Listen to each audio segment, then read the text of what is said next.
Right then, this is a quick road test video. This is for a fabulous car. This is a Mazda MX-5 2 litre. It's registered HV06HFB, and mileage, low mileage for the year, is 71,786 miles. Reason for the road test is very simple. We just want customers to see the cars that we sell actually in operation. That way, if there's any issues with the car, we can relay them back to you. We hear on a daily basis horror stories of customers who have gone to the other end of the country to go and look at cars on the promise that it was good, only to find out when they get there there's a clear and fundamental fault which they should have been told about. And it can be just heartbreaking to invest that time and energy in doing it.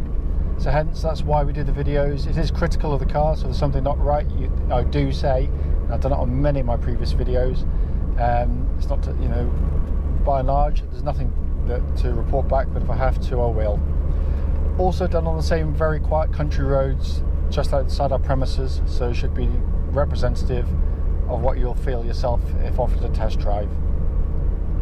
Very brief background to this car. This car was part exchanged recently by a lady who bought another MX-5, a Sport Tech from us, just a newer car basically. She, like me, is an enthusiast, certainly in terms of kind of Formula One and motorsport, that kind of thing, and hence this type of car. The 2 litre engine starts instantly. It's been very, very well maintained, but it is a wonderful, wonderful engine. Pulls beautifully, from low revs, sings its heart out. There's no warning lights on the dashboard at all. Well, apart from no fuel light currently, but that's about it. But as an example of one, and of this type of car and engine, it's absolutely as it should be. Clutch on the gearbox, clutch on the car rather, smooth in operation. Bite point exactly again where it should be in terms of its pedal travel. When you put the clutch in or out, engine noise stays exactly the same. There's no vibrations, nothing at all on the vehicle. Clutch then goes through into the Mazda gearbox, and manual gearbox, and what a gearbox it is. Well known for it being one of the very, very, very finest gearboxes you'll ever get to use in a road car.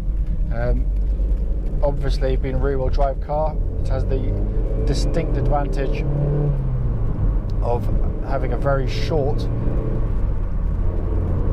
amount of movement required to get it through to the gearbox, because the gearbox is directly underneath, so there are no cables going to the front of a car like you get on most front-wheel drive cars. So hence you get this incredibly accurate and precise gear change, which just adds to the whole character of the car. I mean, it's all about the complete driving experience in an MX-5. You can, if you want, drive gently like this, just enjoy the sun. If the roof was off, you'll have the roof down, and just thoroughly enjoy the car. And they're docile, they're tractable. The gearbox can be used at just for that kind of use. In terms of actuation, it's not recalcitrant, it's easy to operate, but if you're in the mood to push on, it just responds wonderfully well. It literally just becomes another part of your body in the way it works. It's fantastic, it really is. I can't detect any wear in it, nothing at all. So in terms of the powertrain of the car, engine, clutch, gearbox, all absolutely spot on. Brakes on the car, fantastic brake pedal on it. There's no vibrations, there's no pulsing from the brake pedal. All is exactly as it should be.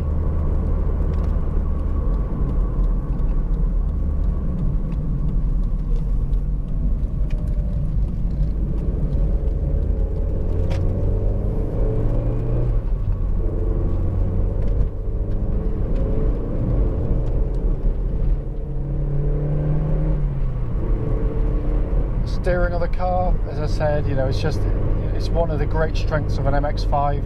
The chassis and the steering are pretty much perfect.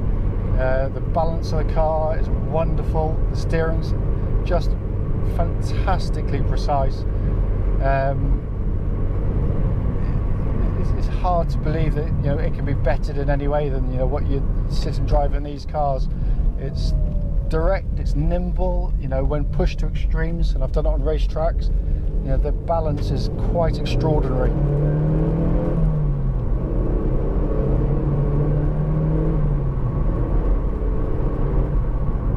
What's noticeable actually is I'm driving here, this is the legal limit, is how much quieter it is with the hard top on than with the soft top on. It does make for long distance driving is a lot quieter with it. Steering the car tracks absolutely bullet straight. There's no vibrations coming back to the steering wheel, but the steering talks to you. It really does when you push on. Again, as with the chassis, as I was saying with the steering, there's no wear in it at all. Just cannot feel any sort of looseness, any thumps, any clunks coming back to the steering or the suspension of the car. All very, very good indeed. Looking around inside the car, I mean, it's not been valeted yet. It doesn't need a lot, to be fair. The lady's kept it absolutely beautifully. It's in very, very nice condition. Beautifully, beautifully made. No squeaks, buzzers, creaks, nothing at all in here. And it's just a wonderful place to sit and operate a car from. This car's all about driving. It's not all about sort of fancy bits inside the car. You just want to concentrate on the job in hand. All the information on a lovely classic instrument pod in front, all working beautifully, of course, is clear, it's legible, it's accessible, it's just brilliant. It really is. These are wonderful cars. I could keep going on about it, I can't help myself, but I love this thing. The view out the front, it's got pillar pox kind of windscreen, and then you got this wonderful sweep of the bonnet in front, so you get a real sense of occasion. And daft as it sounds, because it's blue, and it is this beautiful blue as well, you get just this lovely view out the front with this gleaming bonnet. It looks just sensational, it really does. As I said at the start of the video, that the video is here to be critical. I genuinely, and I mean it as well, I can't find anything in the drive of the car to say other than it drives not only well for a car that's its age and mileage, but for a car that was 2 or 3 years old. I mean, it feels and drives unbelievably tight, and certainly given the service history attached to the vehicle and the way the lady kept it, it comes as absolutely no surprise. Whoever's lucky enough to get it next will be a very, very lucky person indeed. And I've been charged with my instruction and desire to find a nice owner for the next car, so I will do my very best to do that. If, however, I've missed anything out on the video, not by intent or design, I can assure you, don't hesitate. Do please give us a call, and I'll happily answer any questions you might have about this car.